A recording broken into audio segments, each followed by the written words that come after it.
newcomers, the young at heart generation, and their life perspective in Chatty Natty every Monday in Good Morning ASEAN. When you go to Yangon, Myanmar, you definitely have to visit 50th Street bar, cafe, and restaurants. In this episode of Chatty Natty, I will take you to discover the secrets behind the success of this place with the general manager, Mr. Phil Blackwood. What kind of service do you offer? Say, what kind of food or drinks or? Yeah, well, it was interesting that open since 1997, and unfortunately, it was only open for 6 months before the government changed policy on how they viewed foreigners, and a lot of people stopped getting visas for entry as the government was trying to keep the foreigners away, and as this company was set up by, or this restaurant was set up by the FCC, based out of Cambodia, which is strictly, foreign correspondence club. So it's really all about the expats.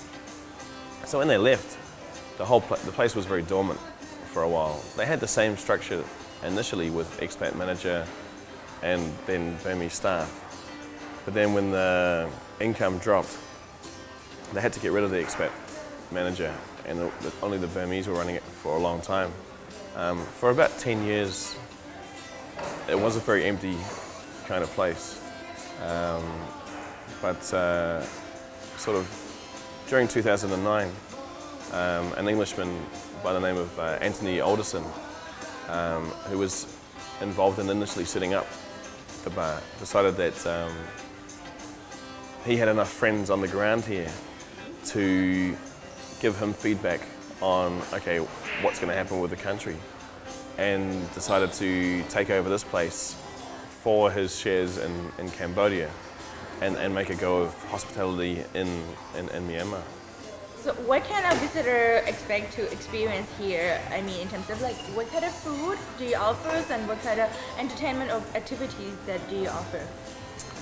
Yeah, well, we try and incorporate a wide range of different things, because initially we were one of the only real standalone bars in Yangon. So we try to be welcoming to lots of different people. Initially the clientele was very European expat based, but I've never really been one who likes to kind of focus on those niches, because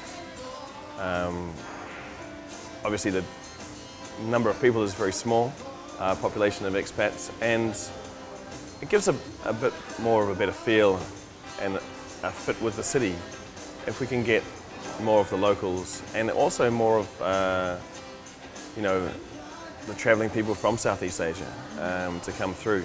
So we really worked on that quite hard, modifying the menu to make it welcoming from people, because a lot of people will come to 50th Street not only to sort of meet a wide range of people, but also if they're going to have a little bit of homesick.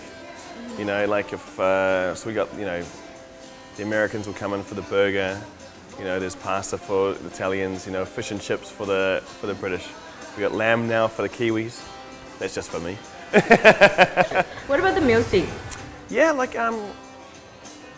we started getting busy on that first Friday of the month, so we put a band in there, and as we sort of progress, because it's such a nice cultural mixing pot, we've also now live music every Wednesday. We do a once a month salsa night. We do quiz night. We've got a new concept which is quite exciting, is Thursday night jam sessions. So we headline it with one French guy and 2 local Burmese as a band, but it's set up almost like a New Orleans style jazz lounge, so that with the couches, and people can bring their own instrument and just sort of mix in with the guys on stage, and that's sort of one of the focuses we've had for this upstairs area, just to try and incorporate a bit of the culture, and also help to get it out there and generate some revenue. Like you'll notice